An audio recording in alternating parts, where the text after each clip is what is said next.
evening, Demon fans, and welcome back to the Demonland podcast. My name is Andy, and it's been 224 days since we last tasted defeat, and it's now been 9,852 days since we last started the season on 5 wins.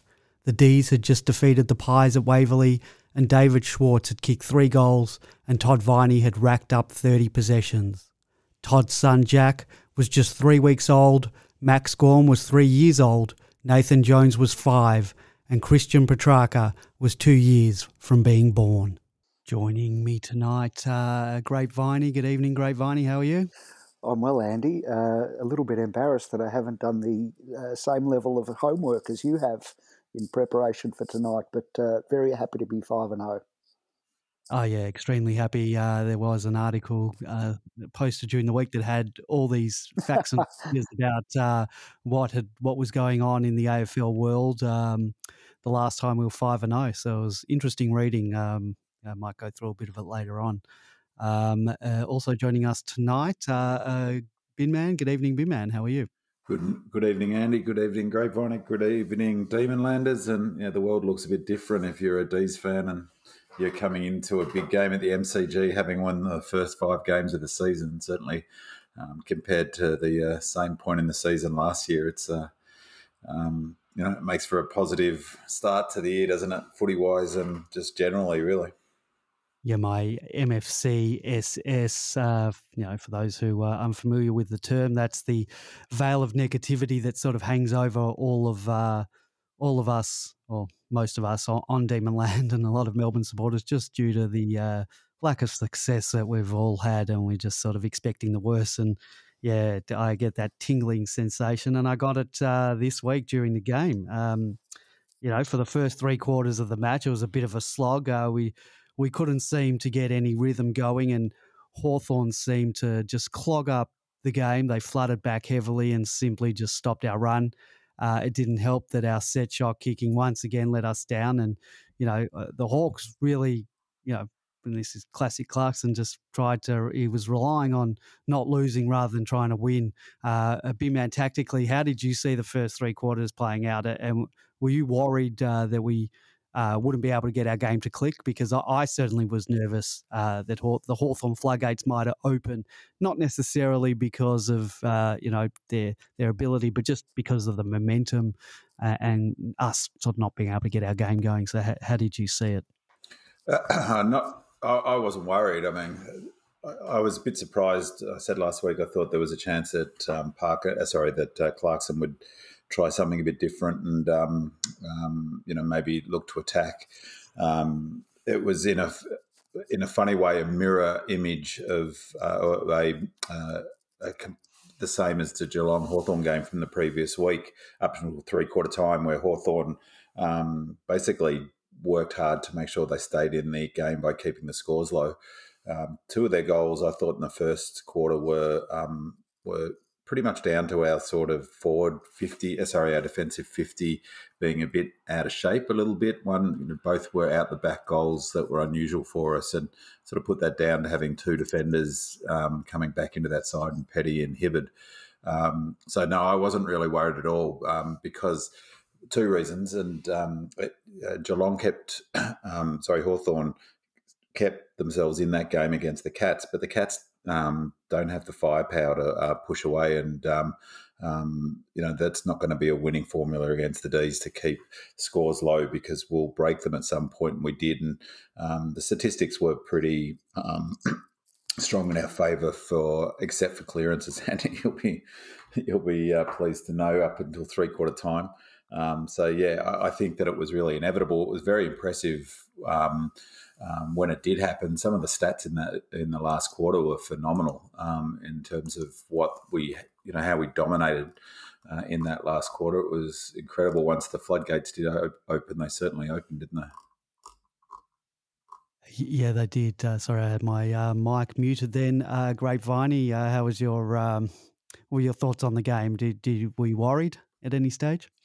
I was worried in the sense that we couldn't seem to get our connection happening, during those 3 quarters. And as you mentioned, Hawthorn did a sort of a good job of blocking us up and really forcing us out wide. And although we did miss a few sitters, quite a few of the shots were from around the 50 mark, and plenty of marks taken in the pocket. So, look, as much as we struggled to get it happening in the first three quarters, I think Hawthorn struggled that little bit more. And so, even when they did kick that goal very early in the last a few seconds in, I still felt pretty comfortable, and so it proved. The question was asked on the board this week: do you trust Melbourne? And it's hard not to trust them after what we've seen so far. Yeah, absolutely. At halftime, Goodwin would have been pretty focused on some of the stats that we're well down in areas that we'd normally, we've been super strong. They had 11 tackles inside 50 at halftime. The Hawks, we only had 2. We were 8 down in clearances at that point, and that was despite us being plus 18 in hit-outs. So only 2 tackles. I can imagine. I said to my mate at the game that Goody will be straight on that, presumably. We've been running at 17, 18 tackles inside 50 all season, and 2 at halftime is not good enough. And we got a goal not long into that third quarter, which came after a lot of forward half pressure, and it culminated in the sort of dual tackle from Nibbler and Petrarca, where we got a holding the ball, and Petrarca took a longer run up than the distance the ball was going to travel by, about 2 to 1, but fortunately put it through, and we were much stronger after that. And in terms of our forward half pressure, by three-quarter time, we're up to 7 tackles inside 50, so we had 5 in that third quarter, and really got the sort of clearances evened up, particularly in the last quarter. And it was interesting with the clearances. They were ahead on the clearances, but it was a really good example of what we've been talking about in the first few weeks about how much more aggressive we are in our centre square setup, where we're going to lose more clearances than we historically have out of the centre, because we're setting up to when we do win them, that we can run out the front of that pack, and we can deliver deep into forward 50, like Oliver did a couple of times in that last quarter. Nibbler did as well. There was one example right at the end of the third, just before the third quarter siren, where it was a really good example of that risk reward. Oliver took the ball from the tap out from Gawn, and immediately went to give one of those little handballs, a really quick handball to Petrarca, and turned it over, and they got the clearance. But if he'd got it to Petrarca, Petrarca would have been running into open space and kicking it deep inside 50. That's the risk reward that's changed a little bit, because perhaps last season the instruction would have been for Oliver to kick it himself, but it would have been a kick under pressure that would have gone into there, not a deep entry, and potentially mopped up from the half back line. So, but come the last quarter, they just really clicked. Some of the stats in that last quarter are incredible in terms of the dominance. It was 8-4, 52 to 2 goals, zip 12, and that first goal was, in the first minute, I think, or the first 45 seconds, and the other one was a free kick. That should not have been paid whatsoever. Yeah, we were robbed, weren't we? 10 plus free kicks, but look, I won't complain about the free kick count on the day. Yeah, that was a shocker. Yeah. We got 4-3. We got from turnovers, so nearly 5 goals from turnovers. We had plus 14 in inside 50s, plus 31 disposals, smashed them in ground ball gets. We had smashed them in loose ball gets, had uncontested marks all over the ground, and doubled them in. We had 7-4 clearances in that quarter. So we got 12 second half clearances in that game after, in the differential. And 400 plus metres from centre bounces to their 200. So it was such an impressive last quarter, and terrific to see, because it was looking like a game where we weren't going to get much of a percentage. To get a 50-point win from where it was going to be really helpful at the end of the season, and our inaccuracy in the first half notwithstanding. I can't recall how many times we had lost games after being sort of close to a team for 3 quarters and then they just overrun us in the last. It's been a while since it happened, but it used to happen to us all the time. And Might be happening this Saturday night. Yeah. Careful, careful what you wish for. Well, it has happened to us against the Tigers in 2017. I think we were 20 points up at 3-quarter time, and I think we had lost half of our players, and then they ended up running all over the top of us. But yes, that Hawthorn used to do it all the time to us, where we'd sort of stick with them and then they'd just blow us away in the last quarter. So happy to dish it out for once. Let's talk about Max Gawn, another masterclass, a 10 out of 10 in the AFL Coaches Association's award. It takes him to the top of the table.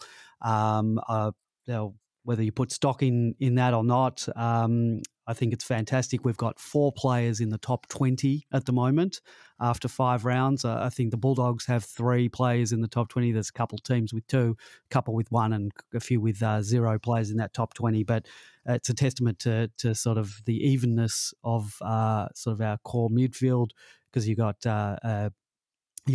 Gawn, Clary, Petrarca, and Salem all in that top 20. So yeah, great for that. Back on to Gawny, 26 disposals, 19 contested, 24 hitouts, 9 to advantage, 10 marks, 8 contested marks, which is fantastic. 9 intercepts, 5 clearances. He's basically a ruck rover at the moment as well, getting his own clearances, 7 score involvement, and that 1 sort of captain's goal that he kicked from outside 50. It's just remarkable that he's a dead-eye dick in outside 50, can't kick them from inside 50. Grapevine, I might start with you. Where does Gawny rank for you as the best players you've seen play for the club? That's an interesting question, because I was, trying to compare him to the champion that we know of in that position, of course, Jimmy Steins. And is he now a better ruck than Jimmy Steins? It's a difficult question because they're very different. Jim obviously changed the way that the game was played, so you could argue that Jim had more impact, but Max is, has had extremely good form over a sustained period of time, and he's arguably in career best form now. I think Matthew Lloyd or one of the other so-called experts said that if he was picking a team from scratch, his first pick at the moment would be Max, and it's hard to argue with that. His dominance is just so imposing on the game. You mentioned the clearances, and I sort of asked, but is he more mobile this year than he's ever been? He seems to be much better on sort of ground balls and below his knees than perhaps in previous years. But look, the game on Sunday was just about as dominant a performance as you could hope for from a ruckman. And the Hawthorn supporter that I was sitting next to was absolutely just tearing his hair out because it seems like they found him every single time. It's been an incredible season. He's like, I had a look just at his odds for the Brownlow. He's 25-1 to win the Brownlow, which seems ridiculous because I can't recall 4 more dominant players from any player at Melbourne, let alone a ruckman. The last 4 they've been masterclasses. Really, to your question, Andy, I mean, I think I'd take Flower out of the equation and sort of put him to one side as the best player I've seen. I can't think of a better better start to a season, that's for sure, than what Gawn's done this year. Grapevine, I reckon his mobility has definitely gone up a level, but he was terrific last year. I thought his athleticism really went up a level last year. In particular, his ability to get the ball off the deck, but he seems to have added a level of agility this year. Where his ability to turn left, right, and evade tackles, and he's also I think he's improved his kicking. His action seems to have less straightened up, and his field kicking is a lot more reliable. I mean, still, obviously, sort of technically, he's got a big way to drop the ball, but around the ground. He's becoming a much more damaging round the ground player, and pulling your hair out. It's a perfect analogy. At one point, I think it was in the third quarter, perhaps it was the sort of midway through the last, Hawthorn was sick of kicking it to him, and he had McAvoy on him most of the day. McAvoy is a good ruckman, big, tall fellow, probably as tall as Max, and he was out pointing him all day. And you could see at one point Hawks looked up down the members' wing, kicking to the punt road end, and there's Max Gawn again, and they'd already kicked to him half dozen times, and so. I was talking the last few weeks about our ability to discourage, to stop that switch where, we've got a defensive system that's very hard to score against. That's the difference for us this year. But rather than kick it to Gawn again, they switched it and took that risk. And that's the one where ultimately I think Rivers disrupted it, and after a while it sort of tic-tac back down the ground and we ended up scoring a goal. But that was purely because when they looked down the line, there's Max Gawn, so they had to try something different. But tactically, I think the way they're using Jackson and Gawn together, it's turned Gawn into a weapon that really, his tap-outs are one thing, but, as I said before, they're really setting up to, when they do get centre clearances, to maximise, pardon the pun, the opportunity of scoring, or as opposed to just winning clearances. And so I think Goodwin and Uze and Williams and the coaching staff have found a way from last year to get more out of Max Gawn. But yeah, I can't I can't speak highly enough. I think the other thing that stands out for me this year is, I didn't question his leadership last year, but I sort of, my query was, is he too friendly, I guess, or I don't know, is he too much of a peacemaker, or but he's been phenomenal this year from leadership perspective. Last week he kicked that goal when after Smith brought them back within 12 points. This week, after we couldn't kick straight and we missed, Jones had missed that sitter from in front in the previous quarter, he goes back from 60 metres and launches a 60-metre bomb straight over the top of the umpire's hat. So, yeah, incredible performance. 2 weeks in a row where those goals were sort of critical in the context of the game, weren't they? Yeah. And he's a funny bugger still, even in the height of, the pressure, and after he scored you can't see at the ground, but when I watched on the replay, his reaction to the crowd after he kicked that goal, like I think you said grapevine last week, they all seem to be enjoying their footy, which is, I think the Tigers have shown that that's half the battle, isn't it? I think it's an interesting point that you made in regards to Jackson sort of, unleashing Max to become another weapon. And also in terms of, clubs have to sort of adjust the way they play on the fly almost, because when they look up, they're going to see Max down the line and they're going to say, we're not kicking to Max down the line. They're going to have to go elsewhere. And, obviously they haven't been training to do that. So it's going to put other teams off their game. So, yes, it's a good weapon to have. Let's talk about our backline. Hawthorn's forward line, was never looking like a daunting prospect before the game. And I'll mention Jake Lever just once again had a day out, taking the game on. He's had 11 intercepts, six of them from his 8 marks, continuing to display, his outstanding leadership in marshalling the troops in defence. And, I thought, with May going down, it might sort of upset sort of Jake's role in the team, but it really didn't. And Salem too was outstanding in defence. He's racked up 30 disposals. Likewise, Trent Rivers with 10 intercepts. And a big welcome back to Michael Hibbert, the 21 possessions, 9 intercepts, 76 disposal efficiency. He really showed glimpses of his All-Australian form, and he'll be better for the run. And it just adds a lot to our defence. I love his sort of that first few, when he sort of gets the ball and gets out of the blocks, that first few steps is very quick. We'll get in a second. I'll ask you for your thoughts on Petty's game, but Biman, you wanted to say anything about any of the backmen, particular setup? I mean, banged on a bit about it a bit this year, but our defensive structure and our defensive zone is just really, I think it's the starting point for our game plan, and this is my perspective, is it's the best defensive system in the league at the moment, and the stats in terms of the difficulty of the opposition scoring against us backs that up. They scored, I think, their 5th goal at the 10-minute mark or so of the second quarter. They only scored 2 more for was it 2 more for the game, I think, or 3 after that point. And, arguably a couple of their goals in the first quarter, as I said, I think they were a little bit to do with that back 6 being a little bit unsettled, which is understandable with the 2 players coming in Petty and, as I mentioned before, Hibberd.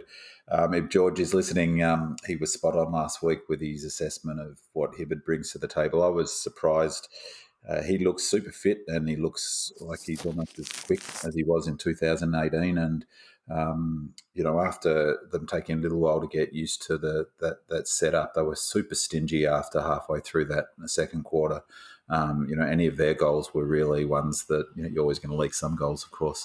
And Hibbert's effort to run down and spoil a Wingard, which ended up going up the ground and, basically a 12-point turnaround. That arguably was the game then and there. And also his efforts just to spoil in other packs. So I was really not surprised, but a little surprised, I guess, that Jetta was dropped. I thought he'd played admirably, and I was a bit concerned about Hibberd sort of not being really a one-on-one player. But, as I said, George was spot on about that, and it does probably raise the idea that Jets is going to struggle to get back into the team. So he was terrific. Lever, I think one of the things that stands out for me now is, one, how more confident he is with his marking and how much better he is with his lateral movement. And both of those things are probably a function of now, being confident in his knees and, having a couple of seasons of fitness to get over the ACL that he had. He has just been terrific the last 2 weeks, and that leadership stuff is, all that pointing, and when he first came to the club, he's quite demonstrative, and when you back it up with the way he plays, he can point all he wants. He can yell at other players all he wants. So, he's been really terrific, and growing into the club too. I think he's seems to be, a general back there. I thought the back 6 were terrific once they got their shape and sort of got a sense of where they were. And again, I was really impressed with Tomlinson. He got outpointed, I think, a couple of times, but where he sort of got caught. But they were almost sort of the exception that proved the rule this year, because he was struggling a few times the last year, or often actually, with those one-on-ones. But he's, it was a reminder of how little he struggled with one-on-ones this year. The couple of times he did sort of lose himself. He's another player who looks thinner and he's dropped a bit of size. DZF in the chat room says, how do you not get tired of watching Hibbo's gut running? The effort to lunge and save the goal right on the line and then back it up 10 seconds later by linking up in the middle of the ground was phenomenal. And I've got to agree, I'd forgotten about that, and that was fantastic. We were probably lucky not to get a free kick for taking out the knees or whatever. But that was a fantastic save, and that's why I don't sort of like that below the knees free kick, because how can you penalise a guy for saving a goal, basically? But yeah, that gut running was fantastic. Grapevine, you want to add anything about our backline? No, just to say that it's great to see Hibbo back playing great footy. Had plenty of critics on the board who had sort of basically written him off and said his best footy was behind him, but he certainly proved them wrong on Sunday. Yeah, and DZF is spot on. Actually, I was going to say that after he took, I thought he took the ball, but anyway, I'm obviously biased. But he got up and he got, I think it was a couple of possessions or at least one possession later. So it wasn't as if he got the ball and then that was the link in the chain. He got it off, I think, I forget who got it out of the pocket, but he was one or two possessions in the chain further up. And so to get up do that run, get up and run back, shows someone who's, one, desperate, two's got fitness, and he's got that pace. Jetta wouldn't have been able to do either of those, and I think that's the sort of challenge for Jets. He's lost that pace. But in that scoring chain, there was another excellent bit of play pressure-wise by Cozzy, because we actually almost turned that ball over and should have, that chain should have broken down, but Cozzy put enough pressure on for us to win it back. And so he, deep down the ground, and it was a fantastic goal ending up. And I didn't realise until I watched the replay that Jackson, who really shouldn't have gone for the mark in the goal square, he should have blocked for Tom McDonald. He was awarded a free kick. And then McDonald, they called advantage. And McDonald was arguing that, well, you can't really call it advantage. I barely could hear the whistle. I kicked it. So, but yeah, it was good that we ended up getting that goal. Yeah, I was a bit confused. I wasn't sure whether he was paid the free kick or paid the mark, because if he was paid the mark, then they can't play on. Free kick. Well, they didn't really look like one to me, but... No, that's why I was confused. If anyone wants to call us on the show, 03 9016 3666, that's 03 9016 3666. I'll ask your thoughts on Petty's game. Obviously, the goal was to give him time to gel with the defence going into the Tigers game. And, well, there's all a good possibility that may be available based on some news from Burgess today.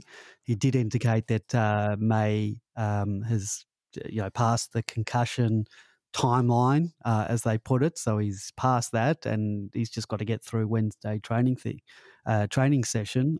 I reckon he's a lock to play. But if not, Petty's there. Thoughts on Petty, B-Man? He was a little bit. I thought he was a little bit shaky early on. And, probably for the first quarter and a half or so. Once he found his feet, I really rate Petty. And I said last year on the podcast that from my thought was he was probably the only player, young player, not in the ones who hadn't been, through injury, it wasn't being able to play, that was a potential A-grader. I've since put Jordan into that group. But, I really rate Petty that highly, and once he got his sea legs a bit, I thought he was terrific, and he's great one-on-one. He's aggressive with his sort of zoning off, and he goes at contests, and he took a just fantastic mark about 10 minutes into the third quarter, which was just a pure class, where I think Lever was in that pack as well, and marks like that down back. We've struggled with them up until the last year or so, and he was just terrific mark. So he's got a bright future. It's going to be really hard to see where they all fit in down there, and the same problem up forward. Obviously, we'll probably talk about that a bit later.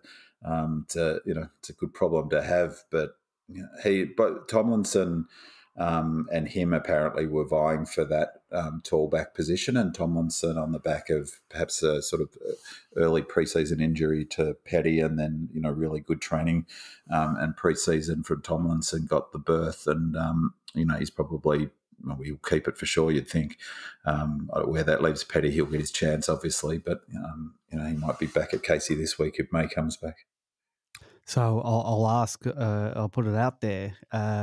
Just say May's not available. Who lines up on Rewalt and Lynch? Grapevine, any thoughts on that? If it's Petty and Tomlinson, who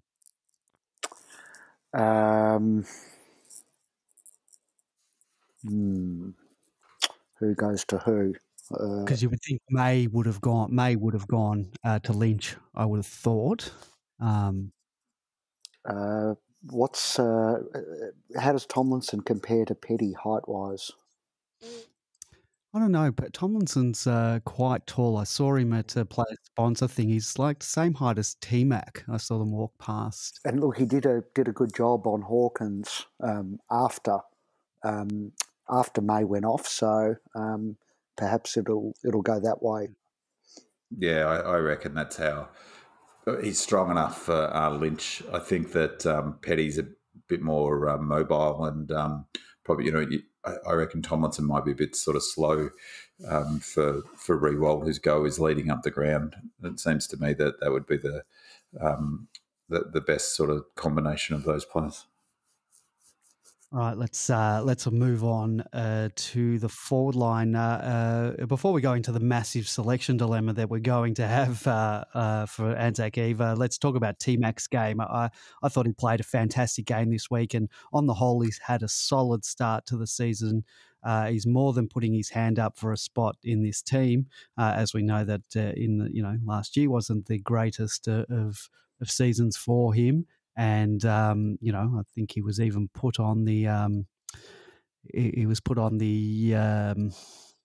trade table, I believe. But it's great to have him. 22 disposals, a massive 10 marks, 11 score involvements, 2 goals.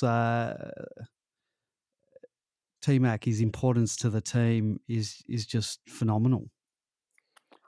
Yeah, and he played that link up role really well. So plenty of marks up around sort of half forward, and yeah, look at again the numbers sort of speak for themselves, and it's been a real turnaround for someone who was right on the out. Yeah, another player who's lost weight, trimmed down. And, if you think about the sort of Melbourne's tactical shape under Goodwin, in 2018, the role he's playing now is the role he was essentially playing in 2018, running up and down that wing, running their defender into the ground, basically, taking marks all along the wing, but, being a get-out player on the half-back flank and lead-up player from the half-forward to that wing. That's how he's played all season. He's been terrific, and how could you drop it? Like it's been a fantastic performance in terms of his ability to be involved. He had 11 score involvements. I'm not sure if you noted that, Andy, but that's a lot for someone who is playing those high.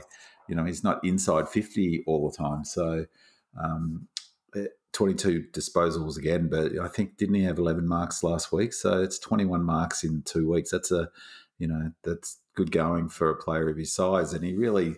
Because the way he's moving now, he's hitting those contests at speed. So it's terrific. So it looks sometimes that, we're not going to get a mark and he's hitting the pack and grabbing it. And the other thing I've been impressed with is his body language has been heaps better in the last 2-3 weeks. And I suspect someone's probably had a word in his ear, and I really respect the fact he seems to have turned that around. And there are a few times where he could have sort of gone off where he might have in the past. One was Jordan coming back into his leading lane. I don't know if you recall that, but hello. Oh, sorry, we've got a call. I apologise for that, Bim man. The call. Who have we got on the line? Welcome to the show.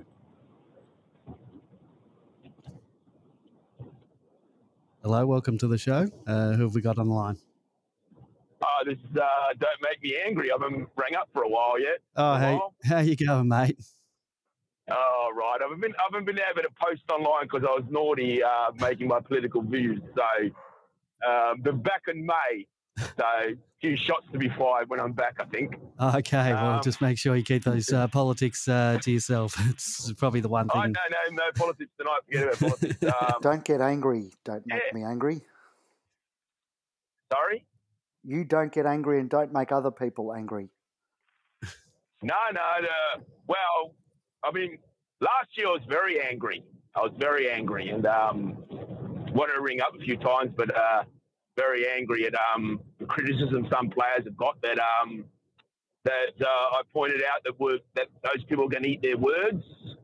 People like Viney, big cause to trade Viney or Brayshaw. We kept both of them, and I think Viney's showing his worth, how good he really is once he got over his injuries. Yeah, that's right. There were sort of a lot of people writing him off. I think he's been fantastic this year. And I reckon Gus has been as well. He was fantastic. And speaking of marking, he took a couple of really excellent marks this week. He's just been Oh, sorry. Go ahead. No, well, just playing well, doesn't he? So as hard as they come, and we just can't wait for those forward. We actually haven't had a forward line this year so far. So for a team without a forward line, we're scoring pretty well, don't you think? Yeah, well, we were, going into the year, we were sort of, trying to wait out, Wiedemann and Brown to be ready. And in a minute, we're going to talk about sort of the selection dilemmas for this week and who comes in. It was all about just waiting till those guys were ready, and we were hoping we could just get through. And we were able to in the end. And, it's been good. We've been able to score. And it hasn't just been the forwards. It's, we've had sort of a contribution sort of from midfielders as well. Don't make me angry. Your phone connection is quite loud, so I might, unless you got something else to add, I might let you go. Yep. I think we can say just one thing. I think we're very lucky that T-Mac wasn't traded away. Otherwise, wouldn't have any 4 targets so far this year. Certainly. Yeah, certainly. Given the injuries that we've had we given T-Mac away, it would have been a disaster. Don't make me angry. Thank you for your call. It's just a bad connection. So we've got some feedback coming through, but I do appreciate the call. Thank you. Thanks. I think that's actually a really good point. We're lucky to have Tom Mack still on the list, seeing we did shop him, and we've had a bit of luck this season. Sort of the worms turned a bit with our luck. We've had, last week even Mitch Lewis, their best forward, out suspended. We had Gary Rowan and Dangerfield the previous week suspended. We've had some sort of fortuitous injuries that teams we've come up against have had, not be, in the Giants game, half their team was out by half time. And even this week, I think that... I heard tonight the Swans player, Buddy, is out for 3-4 weeks. So yeah, he'll miss our game. Even this week, Mitchell Lewis from Hawthorn was suspended, wasn't playing. Yeah. So we have been lucky, but once again, you can only play who you're playing. And yep. What can I say? We've had bad luck in the past, and we're reaping the rewards now. Let's talk through this selection dilemma that we have this week. It's the type of problem that you want to have at a footy club. Casey have smashed the Box Hill Hawks by 51 points, and Sam Wiedemann's kicked 7 goals, 2. Ben Brown's kicked 3 goals, 1. I don't think it will come as a surprise to anyone that Mitch Brown will probably have to make way for at least one of Weed or Ben Brown, despite his 2 goals, 2 from 6 marks. Mitch Brown is certainly a handy backup to have in your pocket, and I do like the guy. I think he's played a good role, and he for us when he's come into the team, and he's a good guy to have in that role if the proverbial hits the fan. So that's good. So the question, fellas, and Grapevine, I'll go to you first. Is can we play? Can we play 3 talls and Jackson and the resting Gawn in the forward line, and perhaps Bailey Fritsch, because Burgess also mentioned that Bailey is a test, despite the fact that I did see a photo of him that the club put out in the gym and he still had sort of quite a heavy brace on his wrist, but there's a possibility that he might be available for selection. So, can we play 3 talls and Jackson and Gawn and maybe Fritsch in the forward line? I think that's too much, Andy. So what's the setup this week? Let's say Bailey Fritsch can't play this week. Well, what do we do? What do you do? Well, firstly, I give thanks that I don't have to make the decision. But look, it's a remarkably good problem to have, but a really tricky one to solve because, it's hard to ignore Sam's 7 goals.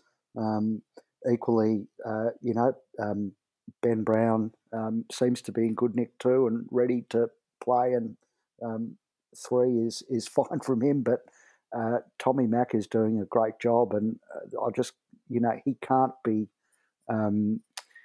he can't be dropped from this team on his output. I don't think he's getting dropped this week. So and I don't think Jackson can be dropped because of what he's doing for Max. I don't think all those all those talls can play there with Bailey. So this week, I'd say Brown comes out and Wiedemann comes in, and remarkably, B. Brown spends another week at Casey. I can't believe I'm saying it, but I just can't see an alternative. I don't think that Ben Brown can be promoted ahead of Sam if Sam's had such a good game. And look, admittedly, I haven't watched the Casey game, but 7 goals is 7 goals. Yeah, but this, and I'm not taking anything away from Sam. VFL is a different beast to AFL. I'm not sure how Ben Brown has lined up before on Richmond and what his record is against the Tigers. And I'm not. I get the feeling that maybe they don't think Ben Brown is ready yet. Maybe perhaps fitness, not as in aerobic fitness wise, but just knee wise. So that might keep him another week in the twos. But I think I would have, despite the 7 from Wiedemann, if they're both ready to go, I would have Ben Brown before Wiedemann. I don't fully trust Wiedemann yet. I'm waiting for him to be able to clunk those marks and have that breakout game or breakout year, because I think he's got the ability and I'm hoping he'll get it, but I just haven't seen it on a consistent basis. I think last year was he had sort of a run of games where he was sort of averaging about 2 goals a game, and that's good. But I don't know. I think I'd have Ben Brown before him, but I don't think that's what's going to happen. I think you're correct. I think Wiedemann will get in ahead of Ben Brown this week. Bin Man? Yeah, I think Jackson, leave him. I think it's easier to leave him out of the discussion of being a tall forward. He's when we've got all of our bigs available for selection, we'll cross that bridge when we come to it about how many talls you can have down there. But I think that he can play high half forward and rotate off the half forward flank, basically. He's so athletic. He's so good below his feet. And in some respects, it'll be helpful for him because he'll get the smaller, defender than he otherwise would at the moment where he's playing deep. I think that, Brown played a pretty serviceable job and is a great sort of reminder of the importance of having a player like Brown on your list. And came in, did what he had to do, didn't he? He kicked straight when he had his chance. He was good on the lead. He didn't have huge stats to halftime, but again, like the rest of the team, sort of picked up in that area after halftime. I would think that maybe they'd want to give Brown a little, a couple more weeks, given the injury he was coming off. I know Weed's also coming off an injury, but it's hip, isn't it? Not knee. So, I think that's probably right. Grapevine is. No, Weed's injury was a leg injury. I don't think he broke his leg, but yeah, which is a bit sort of different to the knee in terms of the. I could see him coming in for Brown. I think Fritter will come in because they'll be keen to get their best team on the park, and he's really important to the setup and structure down there. And the query will be, where does that leave Melksham? So I'm pretty confident just from the way I've heard Goodwin talk and the discussion around Fritter that he'll come in, and I'm pretty confident May will too for the same reason. So then you've got Fritter, let's say that's the case, you've got Fritter and potentially Weed coming back in, then probably Brown definitely goes out. As I said, Jackson can play high half forward, so that's not a major issue, but it leaves, I guess, a question mark over Melksham, but it's hard to drop him with 3 goals and 2 of the best kicks inboard that you'll see. It's limited, isn't it, though, the output from Melksham? The things that he does, are all quality, and there's real silk attached to them, but it's a limited contribution, isn't it? He's not involved for large periods of the game, and his defensive work rate is usually leaves a lot to be desired. Yeah, he's only had 11 possessions. importantly 3 goals. One gimme, but a goal nonetheless. And I've always said if you're playing forward and not getting a heap of possessions, then you need to either be scoring when you do, or at the very least being involved in scoring chains. And he sort of did that both with the 3 goals. He had 9 score involvements, and if George is listening, I think he might, because I thought I saw him in the chat room before. He'll fall off his chair when I tell him he laid 3 tackles. We're sort of used to seeing 0 from him. Be interesting to see whether, if Fritsch is available, whether he keeps his spot, and he might. But yeah, I don't know. Someone's got to come out. Be interesting. Well, let's move on. We're going to, rather than focus again on the performances of like a Clary, 30 disposals, 18 contested, 7 marks, a game high, 8 tackles, 26 pressure acts and 9 score involvements, or an Ed Langdon, who had a quiet day, just 17 disposals and 3 goals, and still the recruit of last year, in my opinion. How good was that one on the run? Oh, it's fantastic. He sort of was looking to give it off. Yep. And then, I'll just have a shot of goal. There's no one to give it to, and kicked it. And I think his kicking for goal's been quite good this year, actually. It has been. And just on that goal, and that really showed our fitness, that goal. They were cooked. So the problem with that game plan that they were employing, which was clagging up our forward half and sort of really just playing an ultra defensive game to keep they ran out of gas. I think it was it McDonald who kicked it across to him. He took ages to decide to kick it to him, and he was free for ages. Eventually, no one was going to man him up. And I can't recall the Hawthorn player who was behind Langdon. He could barely get a run up to try and chase him. And Langdon just figured, well, I'm going to walk straight into inside 50 and kick this under pretty much 0 pressure. That was, that's the sort of goal that if you're a D's fan, that was happening a few years ago when the young players are running out of puff. You just sort of hang your head, don't you? But that was only about 10 minutes into the last quarter. They were totally cooked, and we were still running on top of the ground. And I heard him talk about, I know we're not supposed to be talking about Langdon, but Goody encouraging him to be more aggressive with his kicking and kicking for goals. So not a huge numbers in terms of percentage, but 3 goals from the wing is not a bad effort. Yes, we're also not going to be talking about Track. His 2 goals was a bit quieter this week, but still contributes.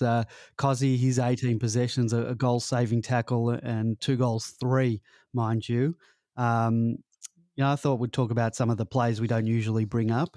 So we're not ignoring those players for any reason, but let's talk about some of the other guys. James Jordan. I thought he had a very good game on the weekend. He's developing very nicely. And I think the more games that he can string together learning at the feet of our core midfield will benefit him and the team in the long run. For some reason, I see his name and Sparrow as well constantly being bandied about online, whether on Demonland or on various social media groups, as being a player that should be dropped to make way for so-and-so. And I couldn't disagree more in this case. I understand maybe with Sparrow because he's been in the sub a few weeks to give him a game in the twos just to get a full game into him. But 20 possessions at 80% disposal efficiency from 70% game time is very, very good. Big man. I find him a really interesting player in terms of I miss him in the game. He doesn't stand out, and those numbers are really surprising. When I saw him on the running sheet, Andy, to had a quick look at his stats, I was super surprised he had 20 possessions. He's really unobtrusive the way he plays, and I think the key stat that you just read out is 80% disposal efficiency. As obviously as I've talked about, it's a critical area for us in terms of a weakness. That's what you need. You need, if you're going to get 20 possessions, and I don't know how many kicks is that what he had, but you've got to be hitting targets. And the other thing he makes really good decisions with his disposals. They seem to be playing him almost like a sort of deep halfback flank. When you look at his heat map, that's where he's getting, 75% of his possessions are off the halfback flank. So he's obviously part of that defensive structure, that extra sort of layer outside the back six. He's obviously playing a specific role. My query a little bit would be he's a young fella. I guess, though, he's in his third season, isn't he? Yes, that's correct. Yeah, so I guess he's sort of getting up. He should be getting up there in fitness. But my query would be, will he need a rest at some stage? But after a quiet week last week, he, as you say, those numbers are really solid.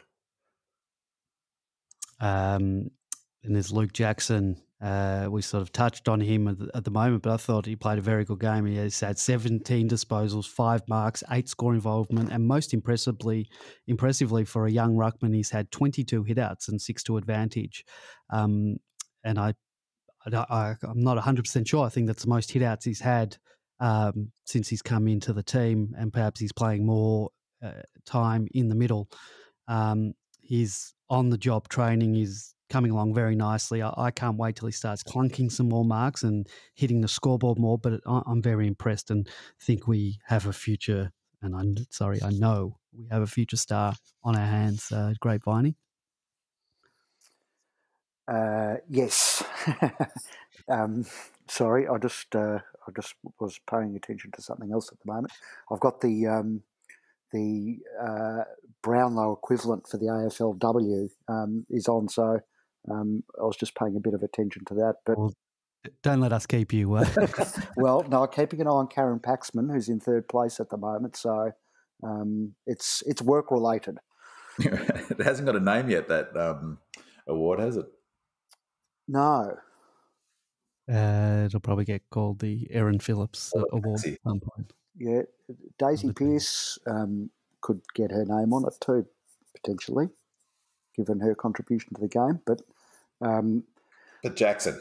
Back onto Jackson. Look, the remarkable thing is that there are some people on the board who have written him off as a forward and say that he's not ever going to do anything special up forward.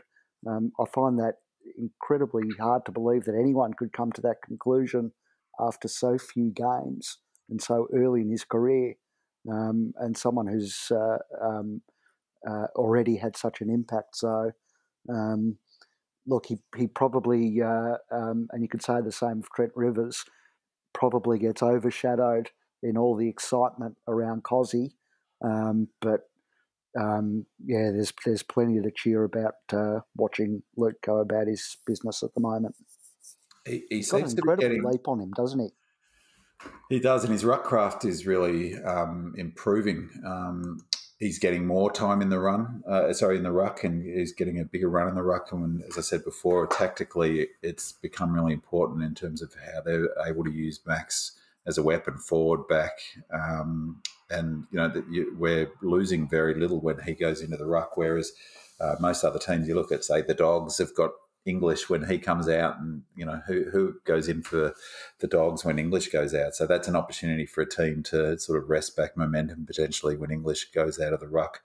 There's no chance really with the sort of form Jackson is in the centre, and then you've got Max going deep. So, that goal that we talked about Max kicked was because Jackson was taking the centre square duties for that setup. That came, with him playing as a forward player, Max. I've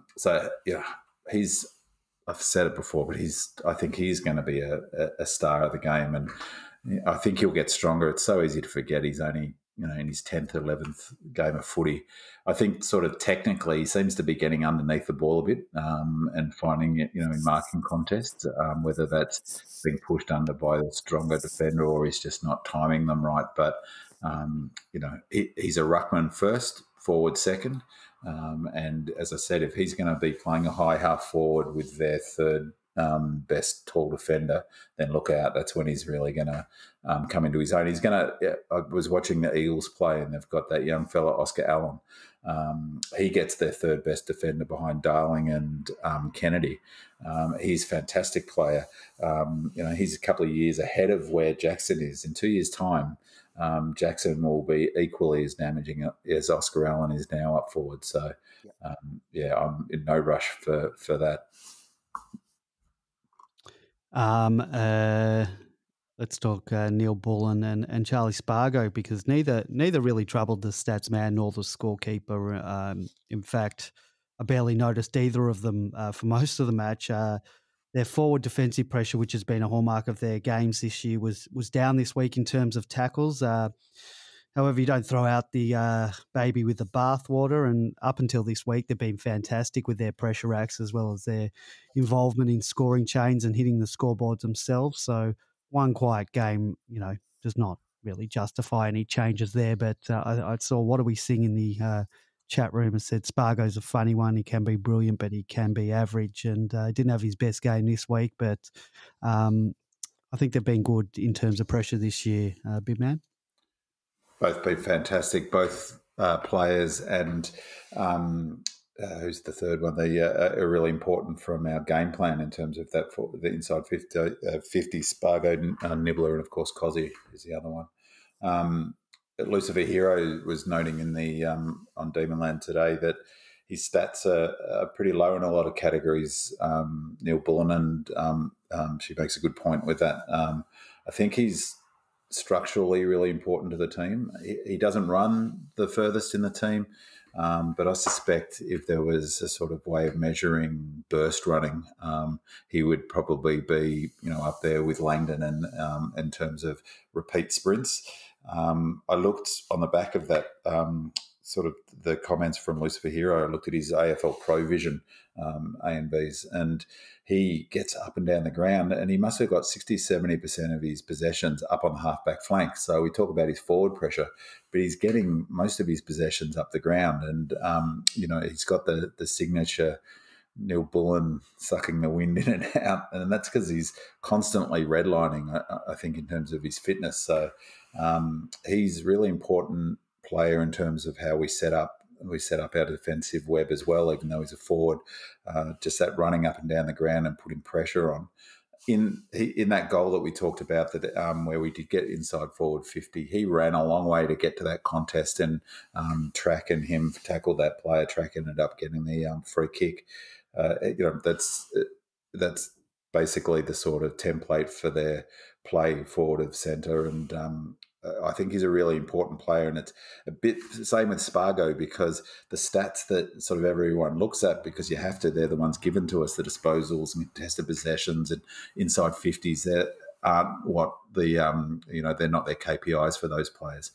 It's the pressure acts and the things that are hard to see. So again, we've talked about it before, but it's really without fully knowing what the role is for each of those players, it's hard to sort of work out how successful they are on any given week. But there's no doubt in my mind that Spargo and Neil Bullen are really important players to the way we set up and play, and neither are coming out of that team.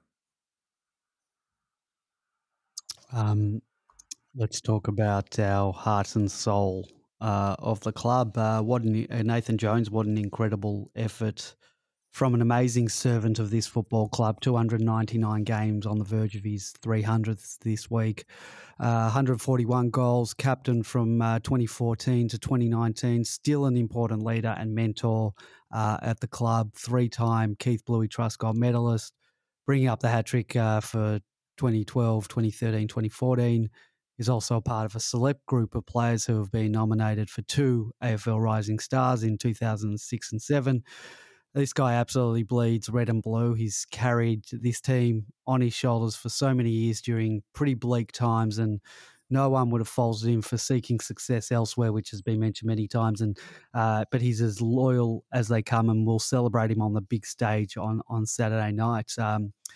So where to from here for Nathan Jones? I saw this week there's a segment of the Demons community who, whether rightly or wrongly, suggest think that he's done. Some were even so bold as to suggest that he shouldn't be gifted this milestone game in what is such an important match for the club. One such post even had the audacity to suggest that we should drop him this week based on his performance against the Hawks and then let him play 300th in Tassie. And I have no words for that suggestion. I recognise that this week wasn't Chunk's best contribution for the club, but I firmly believe he deserves the celebration this week. Maybe that's my heart speaking. I don't think he'd be the difference between winning and losing, and perhaps the boys will lift to another level to befit the occasion. Taking any emotion out of it, how do you see Jonesy's contribution and his role this year, and what do you think his role is in the future? And boys, if you want to say anything about Jonesy, by all means, go for it, Grapevine. It was interesting to note on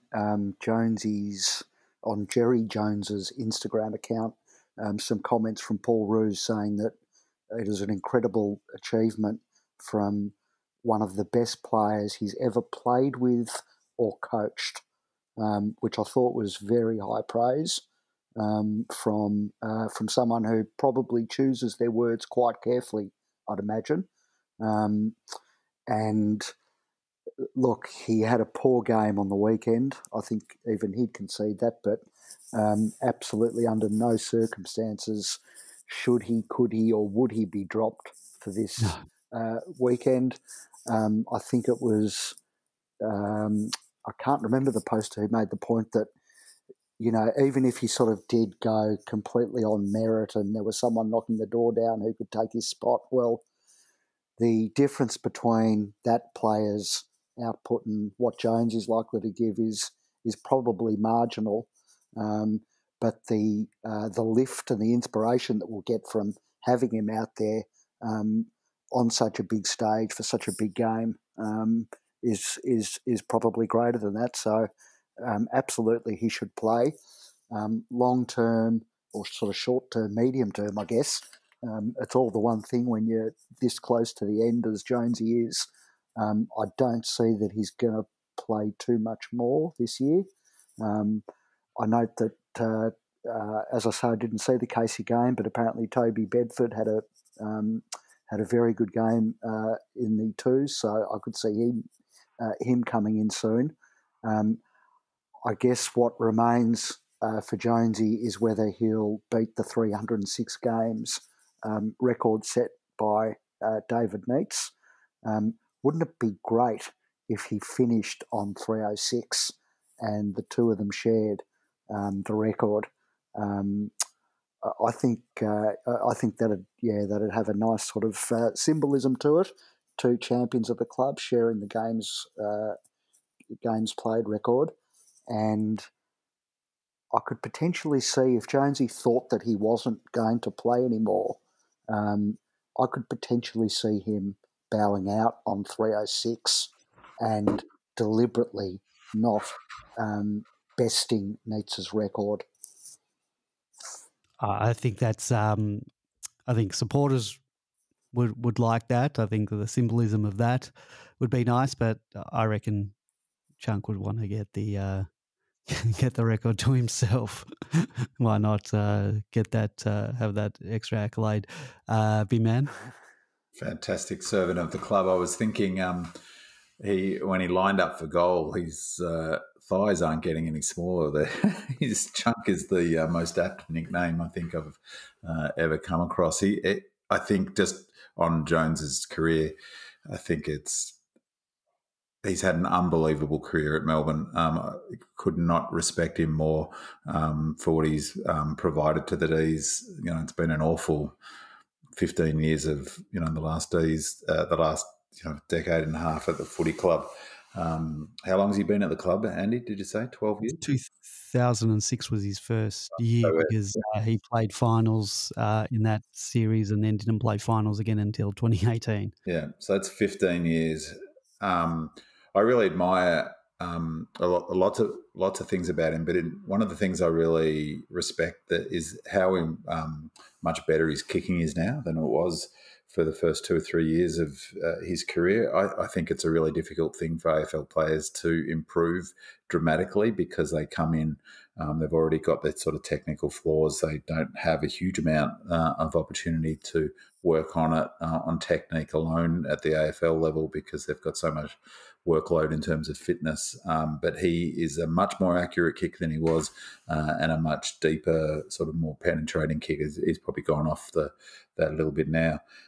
But through the dark days, his willingness to get in there and compete and fight. I've always admired players who play well in losing sides. Always loved that about Robbie Flower. Always loved that about Greg Wells. Sugar Healy was never the most talented footballer who played at Melbourne, but was similar to Jonesy in his refusal to, to lie down or have an off week. And you can't pay, you can't be any more sort of respectful than that sort of performance. And I'm not quite as sort of convinced that he will bow out. Actually, it's a bit hard to know. Again, it's similar with Neil Bullen. What his role is, he's very flexible in the way the coaches can use him. He played 70% game time. Didn't have a great game, but he can go onto the halfback flank. He can go into the middle when needed. He can go up forward. I think as this season progresses and the younger players like the Jordans and the Swallows and the Bedfords and the, those sorts of players start to tire in the middle of winter and, someone with his durability and strength and, his athletic preparation, he's the sort of player that a team needs. And, it wouldn't shock me at all if he gets well past the 306 games, actually. And, I think it would just be crazy this week. So I actually don't like this sort of suggestion that he's getting this game because it's the milestone in the big night. He deserves his spot. But as you said, Grapevine, it's also a fantastic synergy. I hope they don't overuse the sort of phrase "he's a warrior" for the club, but I'll bet we'll hear that a few hundred times in the lead up to Saturday night. But that's just another thing it's one of those things this season. A lot of things are going right for us this season, touch wood. That's another one that Jonesy's getting to play his 300th. Once they cross the line, that's all forgotten probably, but still in the build-up for a big night. 70,000 people after last year's COVID and Jonesy playing his 300 off 5 wins to start the season. That sets up for a very highly charged night. I think there will be a lot of Melbourne fans who will forget the sort of 5-zip and all of that. And when it comes time for him running out on the ground on Saturday night, will maybe not shed a tear, but certainly, sort of get a sense of how important he's been. No doubt they'll do a big, video montage and music and all of that sort of stuff. And I can't wait. You mentioned the nickname Chunky. So Jeff White has posted a picture of a young Nathan Jones with a full head of hair. He said, before the Tats getting lifts to training with Travis Johnson, this kid rocked up and we happily named him Chunky. Fast forward, and what a story. Chunky from Mount Eliza goes on to play 300 AFL games. To you, your awesome family, Jerry Jones, kids, congrats, mate. One of the great Melbourne FC players. Go get him this weekend, Jonesy. No matter what, you'll still be Chunky. And then Jonesy's wife, Jerry, has replied, so you started that. He still hates and is scarred by that nickname. Nevertheless, I'm sure he's grateful for all the support and learnings early days with you. Obviously, Chunky doesn't like the nickname Chunky. So that's why it's changed to Chunk. Yeah. He's been incredibly durable, hasn't he? He's missed very few games with injury, and I actually remember one of them that was against Brisbane in Brisbane. There's been so few of them, so I think that was back in 2016, perhaps. And in 2019, I'm pretty sure it was 2019, we learned at the end of the season, remember, that he had a neck injury all season that he carried.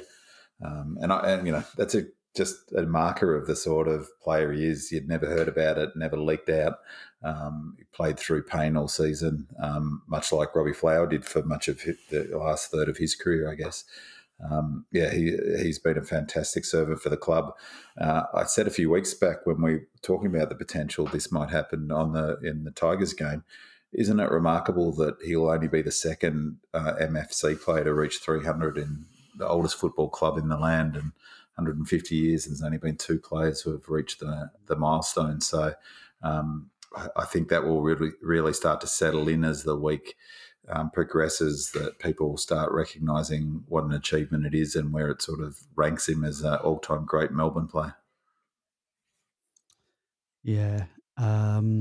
Let's move on. You want a Brownlow update?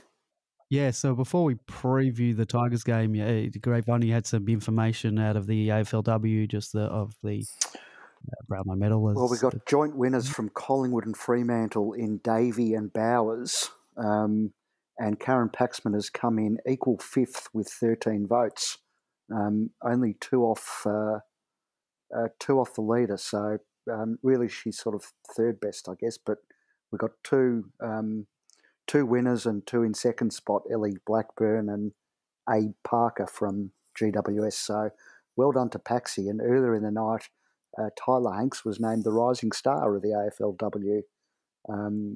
So congratulations to both of those players. Paxman's All-Australian record is 5 for 5 so far. So I think Emma Carney is the only other player to achieve that. It's an incredible achievement. And as the best and fairest has just shown, another sensational season for Paxi.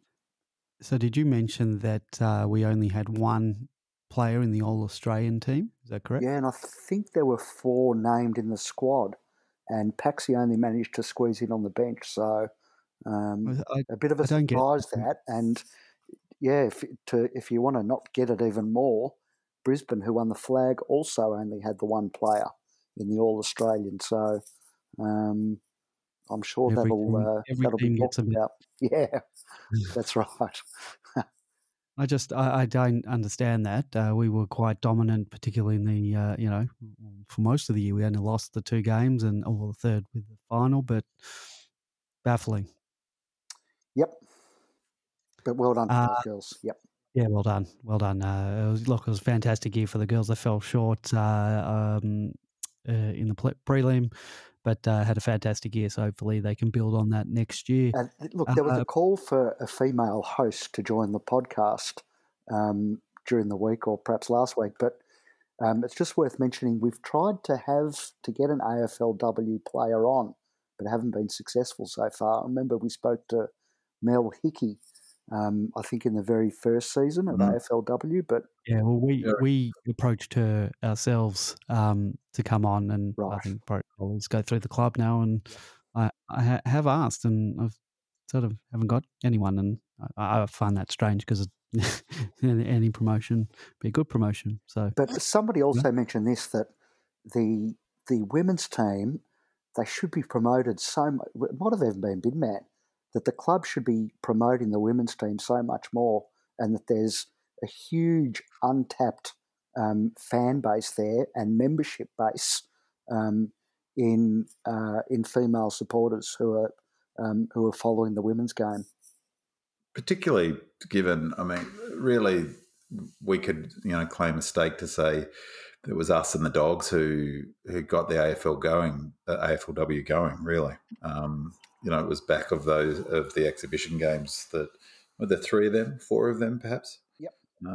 And we really should be making that point. We started AFL men's football and we started women's football, and they're a critical part of our club going forward. And perhaps with the new president, that's what will be picked up next season. And I totally agree, Grapevine. It's a lost opportunity. Yeah, we've got 2 of the most recognisable faces in the game in Daisy Pearce, who is just everywhere, and Paxman, who's won 5 All-Australians, has the funkiest haircut in the league. Yeah.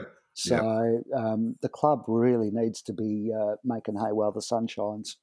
And Demonland sponsors Karen Paxman. We do indeed, yep. Just on that, you brought up before that someone on Demonland did mention, perhaps we should get a female host in. And look, we're any host, male, female, we're sort of open to anyone who wants. Usually, we've had people co-host come on, like Bin Man and like George, who have been callers into the show, and we're welcome to anyone. Give us a call into the show, and if we've got a rapport with each other, and it's hard to just go out and ask someone to come on just for the sake of it. There are a few ladies on Demon Land, and they're all welcome to come on and try. But I understand some people are shy to do that, so maybe just start by calling in and giving your opinions, and we'll see how we go. But yeah, we don't not have a female host because of any not being inclusive. Maybe we could have a special women's round on the podcast where the four of us blokes can discuss women's issues for one night. Yeah, that's what women want. A couple of men explaining women's issues to them. That was a joke, yes. folks. But all right, let's preview the Tigers game. B-Man, you're the man for this. You see the game from a tactical point of view that I don't always see. Kick ball. Yeah, that's right. Kick it. Just before we go on to the Tigers game, just going backwards to Max Gawn, he had 19 contested possessions. Yeah, I mentioned that. 19. I heard you read them out, and I went back to check. Did Andy say 19? That's remarkable. 19 contested possessions, and he had the most contested possessions of any player on the ground. That's some performance, isn't it? Not just that. He had 8 contested marks, and I thought I heard in the commentary they say that it was almost a record. Wayne Carey has the record for contested marks, which I believe was 10, which I thought might have sounded a bit low. He is marking it, like, as I've said a number of times, and it was in fun when I watched the replay. Lee Matthews said something similar. I can't recall a ruckman marking the ball like he has, and not even playing since Dempsey and Teasdale. That's what, the mid-70s. So we're looking 45 years. That's since.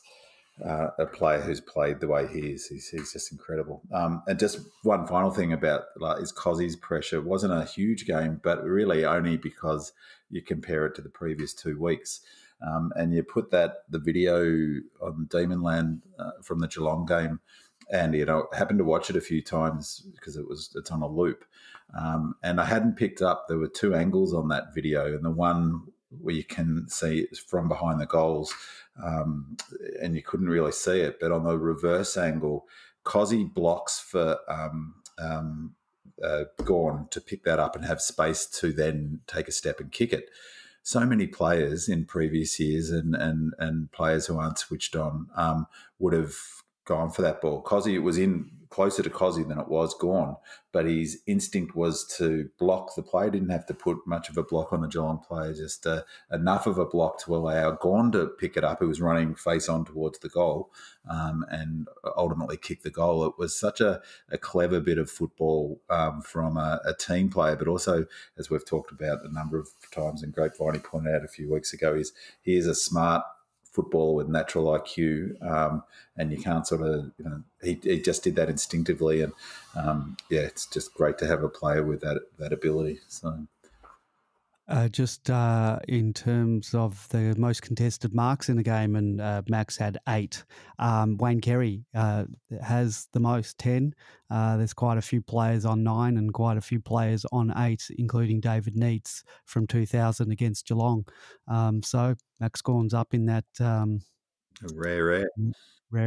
Yeah. Maybe you could. There's that thread that pops up every now and again on Demonland about records that we're breaking. That would be a good one. I think well deserved if he can get 11 contested marks. And I can see that happening with the amount of marks he's taking. Look. Obviously, that's probably that stat's a newer stat. I can't see anyone on that list that's before 1999. There was Matthew Lloyd on there. So who knows what happened back in the day, but or in recent time anyway. Yeah. So on the Tigers game, I think it's fascinating because there's no question that the Tigers are the template. I mean, that's stating the obvious, but there's a strong argument you could make that this current Richmond team is arguably the best team of the last 40 to 50 years. I mean, you've got Brisbane in that discussion. I guess you've got Essendon from the turn of the century, though. Now that I say that, it doesn't sound right, so we'll take them off the table. They're phenomenally consistent, and so much of it's based around the buy-in and their consistency around their system. Melbourne have 100%, Goodwin's 100% taken their template and put some tweaks on it, but that territory, the fundamentals are very similar. So very strong back half, rebounding off the back half, intercept marking being a key feature of that defensive structure, transition the ball through the middle, but really focused on territory and getting it forward. They're probably much more so focused on sort of forward at all costs than us. So, the more pressure is, their game plan's built for pressure because, unlike I say West Coast game plan, if you put enough pressure on the ball carrier, their game plan will erode because it's so much relying on that sort of each kick hitting a target and being precise. Whereas Richmond, their game plan is to get it forward, even if there's no one forward to get it to. Hit it forward, knock it forward, kick it forward, get distance, get territory. So the more pressure is, the more of that there is. Their game plan set up for it. We play similar, territory forward half game. That it's all about getting it forward into the forward, ideally into the forward 50, and then trapping it there. And that's what we haven't been able to do in the last probably 3 years, really, is where we've changed, is we're getting our tackles inside 50. What are we seeing asked about Cozzy? How many games he's played? He's only played probably 15, I would have thought. But how important is his pressure inside 50? It's just phenomenally important. And that's what Richmond do so well. They get it trapped in there, and it's just hellishly difficult to get it back out of there. So I think we've got very similar game plans. I think of all the clubs, Melbourne's game plan's the most similar to Richmond. And, the fundamentals, as I said, are very similar. I think the difference is our defensive structure is quite different to theirs. We've got a different zone system that's working. I think it's the best defensive system in the league. It'll be tested, though, this week. This is the ultimate test. In many ways, I think this is such a great opportunity for the club because we've banked those 5 wins. I can't see them opening us up. They've never really opened us up under Hardwick. I stand to be corrected on that, or certainly not in the last 2 or 3 years, not super badly. Our system sets up well against theirs, as I was saying, so you've got 2 very similar energies coming together, if you like. I think they'll struggle to, score heavily with us. The question will be whether we'll be able to work our way through their zone and their pressure to be able to get a winning score on the board.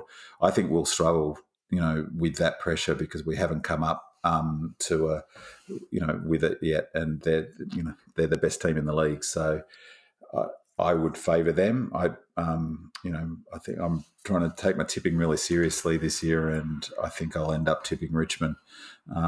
But it's a bit of a no-lose game. We're not going to get opened up like St Kilda did. That's that's just not going to happen. So I think whatever happens, it'll be a fantastic game, and of course a win would be brilliant. But the most thing I'll be watching for is how difficult it is for them to score. I think that's what our advantage that we might have over them.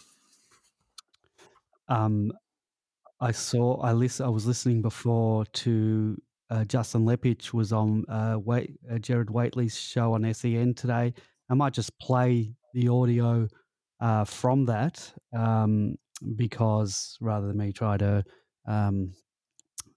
give you a précis of what was said, but it had to do with our ability or lack thereof to score against them in previous times, and just sort of how they prepare for us. So it's quite interesting. It's 2 minutes. So I'll just play that for you. The main event of the ANZAC round is the Saturday night, the ANZAC Eve game, Melbourne and Richmond. So this is perfect timing. Richmond flexed, Melbourne are unbeaten. When you would plan for Melbourne in the past within the Richmond Brains Trust, what were your priorities? Melbourne was very much, if you could use a term, manage and exploit. So you'd manage the inside of the game. So make sure you're going to lose clearance probably against Melbourne in the past because they had such dominant inside grunt mids, but the outside of their game was just not quite there. But this is where Melbourne have changed over in my time, just watching them, even, Jared, with you, in the comfort of our grandstand. They are a different team. They look different in front of the ball. They look more solid behind the ball. They set the ground up so much better than they used to. I know the backs at Richmond would really know that the Melbourne forwards get too high up the ground. They drop off them. You can picture Nick Vlost in intercept marking, and then they're back out the other way. Melbourne set the ground up so much better that's going to be harder for the Richmond guys to do. In their last 3 outings, Melbourne have had 12 shots, 15 shots and 12 shots. The last 3 times that they've played each other at this ground, they just can't score against Richmond. Melbourne are averaging 26 shots this year. So they're not just their defence, but their ability to score consistently has been there in the first 5 rounds. So that's the arm wrestle I'm looking forward to see whether they can keep Richmond's defence accountable and make sure they can't get any intercepts, and go back the other way, which they've proven they've been able to do over the first 5 weeks. So is your sense that they are now ready for this challenge, or better equipped? Yeah, they're as ready as they've ever been. There's no doubt. They'll definitely make it harder for Richmond because they've still got those inside mids that should get on top in that part of the game. Richmond really have never been, elite gold standard in that part of the game anyway. They've more been on the outer ring more than the inner ring with their focus, but they should win that inner ring battle, but they're so much better at their spread to get from that inner ring to sort of the outer ring. They're so much better this year, Melbourne, and their defensive setup's a lot more solid than it's ever been. Big man, would you sort of agree with that? Yeah, totally. Who was that? I didn't. That was Justin Lepich, so he was was one of their assistant coaches. Yeah, he's retired from footy, I understand. Yeah, look, I think that he's spot on in terms of that challenge is whether they've got a similar ability to bounce off the halfback flank and absorb pressure. That both teams are great at absorbing pressure. And I heard Gawn. It's well worth listening to. Gawn's fantastic on RSN. I think it's every fortnight he's on RSN on a Monday morning. And he talked about 2 things, actually. It was interesting. One, how important having the big round of Casey's been for them in terms of being able to properly set up their defensive structure, and that he felt that Gosh's paddock was actually a huge disadvantage because they weren't aware of actually how hard they had to spread to defensively cover. That they thought they were defensively covering because they were at Gosh, but it was only when they're starting to regularly train on a proper MCG size oval at Casey that they've been able to really get those systems right. But also he said how important it's been to their game plan, being able to absorb pressure in the back half and trust the defenders that that they will absorb pressure, which he said has enabled them to be much more offensive, which is what Lepich is just touching on, that, we struggled to score and struggled to get it back. But now we're allowing it to go into the our back half with confidence and rebounding off that. And that's the Richmond model. That's what they do. They don't mind it, the ball coming into their back half, because they can absorb the pressure, win the ball, and then everyone's pressed forward and they get through it. So I think the other point he makes is a really good one. We're so much better at getting it outside that inner ring, and It's Time talked about it when he called in, and we had, we've been talking about it, that link out. Maybe that's the Uze model. We've got much better setup around stoppages, but we're offensively setting up much more aggressively. So when we do win it and we do get it to the outside wing, you watch how often now we're getting it forward of Sander, and Oliver's actually a really important player in that. He's been a much more damaging player this year, I thought, on the weekend watching the replay. So many of his kicks now are forward of that pack instead of the dinky one behind that he's already 10 metres behind the pack. He's getting low penetration kicks. He's been super important. Also, I thought his marking's been much better than it has been pretty much all his career. So, yeah, I think that's some really interesting points from Lepich. I think his main takeaway message is that we're better prepared than ever to defeat them, and I think it sets up fantastically from a tactical perspective this game. Great, Viney. How will you feel if we go 6-0? Is the lid going to be firmly off?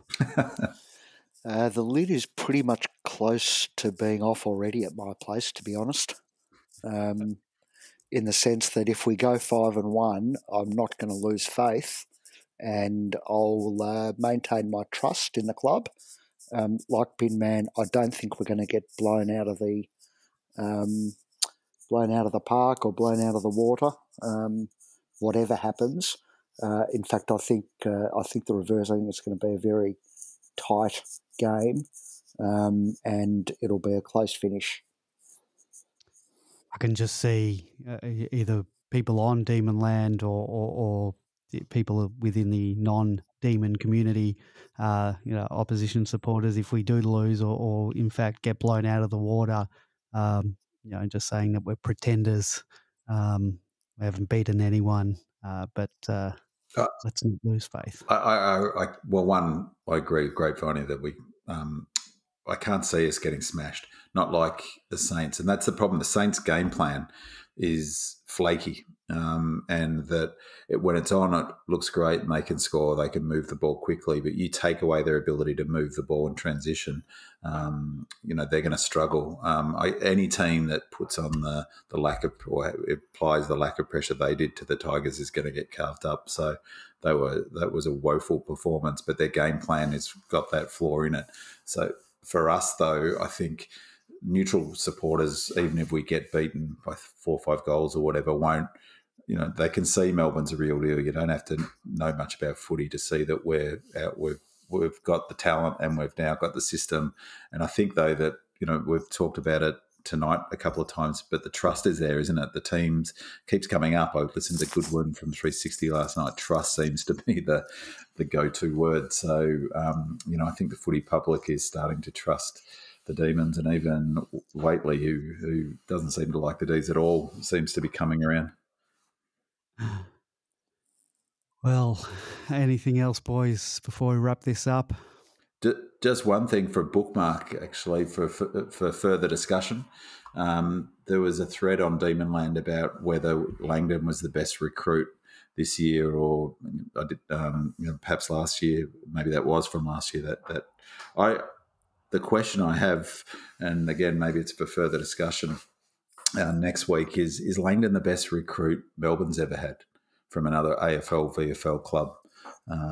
For me, there's not too many more. I mean, Stephen Ick is one that jumps out for me. Brian Wilson, Jeff White won a Brownlow after coming from Freo. No, Jeff White didn't win a Brownlow. Wilson. Jeff White, did he? Brian Wilson won a Brownlow. Brian Wilson did, not Jeff White. Oh, sorry, yep. So, so he's up there. You probably also put May up there fairly close too, but Langdon has to be one of the greatest recruits Melbourne's had in the time I've followed footy. Lever's putting his hat in the ring as well, for that, of the recent guys. I think we've really, there was a lot said about, what we had to give up to get May, to get Lever. We didn't have to give up too much to get Langdon, which is why it's such a good trade. But I think we're starting to see the results of those two trades, in particular the Lever May trades. Where does Brett Lover come in that conversation? He came from Hawthorn, didn't he? And does it count if he came from the reserves of another team, given that that's how it operated back then? Yeah, he'd be up there for sure. The other one I thought was Carl Dittridge. But that was a bit strange because he started at Melbourne, went to St Kilda, back to Melbourne, then back to... He did it twice, didn't he? I'm getting my Carl Dittridge. Look, I think when you're talking about those type of things, it's going to come down to whether there's success is born from those trades. And if we happen to win a flag, and not by no means am I Mr. Negative getting ahead of myself here, but hypothetically, if we were to win a flag, then you definitely would say someone like, and Langdon has a hand in that. You put him in the ring. His name in there as well as May, as well as Lever. So, you got to sort of, I think, not, they've been playing well, but, we want to start seeing some success because if you don't do anything, you don't make finals, you don't go deep into finals or in turn win a flag, then yeah. awesome. I'm talking about simpler times when you Stevie Nick. I love Stevie Nick at the footy club, but I think Brett Lovett's a good one. He'd be up there in the conversation, but he's been phenomenal, Langdon, and agreed Lever's starting to put his sort of name forward in that space, and May has already. So, hats off to the recruiting department. They've really, you add Cozzy, Rivers and Jackson into that mix, and now Jordan coming through. They've earned their pay packet, haven't they? Absolutely. All right, boys. I think we'll leave this one there. Let's hope we can be all happy and kumbaya again next week. It's always much easier, and it's been very easy to get up for these podcasts when you're winning. That's a different story when you're losing. So hopefully we don't. Look, they'll come. We're not going to win 22 games during the year. Let's hope we do. 1 week at a time, Andy. Getting very ahead of myself. All right, guys. We'll see you back next week. Go Demons. Go Red Legs.